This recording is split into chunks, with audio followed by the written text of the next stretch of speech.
Boris पास्तरनाक के जबरदस्त novel doctor जिवागो पर इस खास बातचीत में स्वागत है। हमारे पास इस क्लासिक पर कुछ नोट्स हैं जिनमें स्पार्क नोट्स और ब्रिटानिका जैसे सोर्सेस से विश्लेषण शामिल हैं। आज हम कोशिश करेंगे कि इस नॉवल के गहरे मतलब, इसके किरदारों की परतें, प्रेम, नुकसान और क्रांति जैसे थीम्स, और हाँ, इसके छपने से जुड़े जो विवाद थे उनको समझें। बिल्कुल। और ये सिर्फ एक कहानी ही नहीं है। ये तो जैसे रूसी क्रांति, वो जो बड़ा उथल पुथल वाला दौर था, उसके बीच फंसे एक इंसान के मन की कश्मकश, आर्ट की ताकत और प्यार के जो उलझे हुए रास्ते होते हैं, उसका आईना है।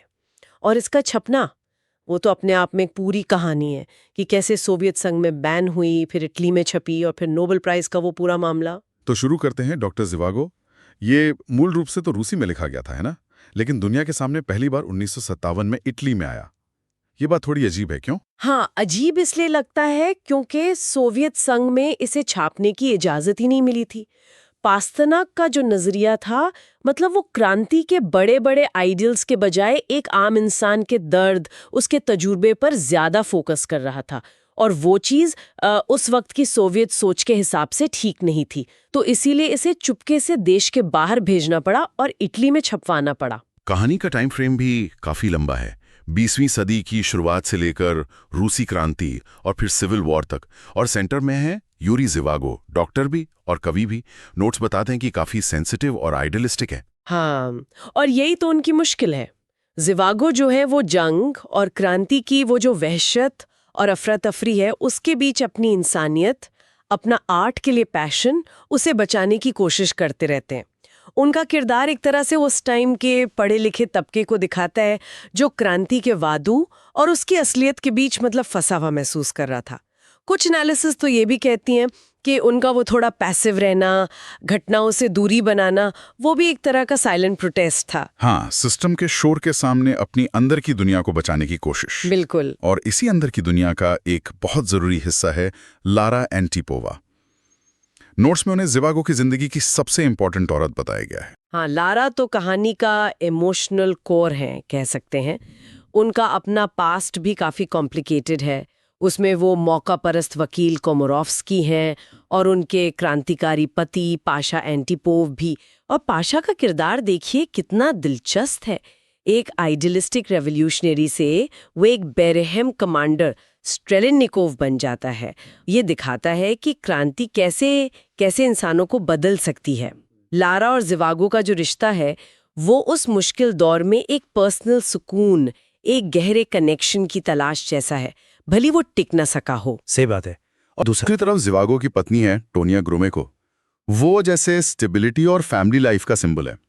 कहानी तो जिवागो के अनाथ होने से शुरू होती है, फिर वो डॉक्टर बनते हैं, टोनिया से शादी, फिर वर्ल्ड वॉर 1 में लारा से मिलना, हाँ। क्रांति के बाद यूराल पहाड़ों की तरफ जाना, और वहीं लारा के साथ उनका वो रिश्ता। कहानी इसी के आसपास घूमती है। जी, और ये सिर्फ इन किरदारों की पर्सनल कहानी नहीं है, ये दिखाती है कि कैसे इतिहास की बड़ी लहरें जैसे जंग, क्रांति, पॉलिटिक्स में बदलाव आम लोगों की जिंदगियों को बहा ले जाते हैं। उनकी रिश्ते बनते बिगड़ते हैं।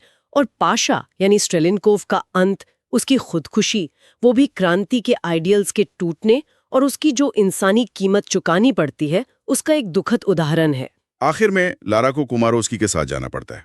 जिवागो मॉस्को लौट आते हैं और वहां गरीबी और अकेलेपन में हार्ट अटैक से उनकी मौत हो जाती है। लेकिन जैसे नोट्स में इशारा है, कहानी यहां खत्म नहीं होती। नहीं नहीं, बिल्कुल नहीं। जिवागो की जो विरासत है, वो उनकी कविताओं में जिंदा रहती है। पास्तरनाक ने नॉवल के आखिर में जिवागो की कविताओं का एक पूरा सेक्शन रखा है। वो आर्ट की जो परमानेंट ताकत है, उसका प्रतीक है। और फिर उनकी और लारा की जो बेटी होने की संभावना है, उसका मिलना, जिसे जिवागो के सौतेले भाई युवग्राफ ढूंढते हैं, वो फ्यूचर में एक उम्मीद की तरह है। ये बात जोर देती है कि शायद पर्सनल रिश्ते और आर्ट वो पॉलिटिकल उथल-पुथल से ज्यादा टिकने वाले होते हैं। हाँ, और इसी पर्सनल नजरिए की वजह से किताब का छपना इतना कंट्रोवर्शियल रहा। हाँ, बिल्कुल। जैसा हमने पहले कहा, नॉवेल बोल्शेविक पार्टी, मतलब जिन्होंने क्रांति लीड की, उनकी वाहवाही नहीं करता, बल्कि क्रांति की वजह से जो पर्सनल ट्रेजेडीज हुई, जो मोह भंग हुआ, उस पर फोकस करता है। और ये बात सोवियत सत्ता को पसंद नहीं आई। फिर जब ये वेस्ट में छपी और 1958 में पास्तरनाक को लिटरेचर का नोबेल प्राइज मिला, तो सोवियत सरकार बहुत नाराज हुई, उन पर इतना दबाव डाला गया कि उन्हें वो प्राइस ठुकराना पड़ा। तो ये घटना दिखाती है कि आर्ट और पॉलिटिक्स के बीच टकराव कितना गहरा हो सकता है। नोट्स में कुछ बहुत असरदार लाइंस भी हैं, जैसे ज़िवागो का सोचना जिंदा रहना कितना अद्भुत है, लेकिन इसमें हमेशा दर्द क्यों होता है। ये जैसे नॉवेल का पूरा सार पकड़ लेती है ना। हाँ बिल्कुल। या फिर आर्ट के बारे में वो कहते हैं, कला हमेशा सुंदरता की सेवा करती है और सुंदरता रूप धारण करने का आनंद है। ये लाइंस दिखाती हैं कि ज़िवागो के लिए और शायद पास्तरनाक के लिए भी आर्ट सिर्फ एंटरटेनमेंट नहीं था, वो जिंदगी के मतलब और खूबसूरती को समझने और बताने का एक जरूरी जरिया था, खासकर मुश्किल वक्त में। तो अगर हम इस पूरी बातचीत को समेटें, डॉक्टर ज़िवागो सिर्फ एक लव स्टोरी या एक हिस्टोरिकल नॉवल नहीं है।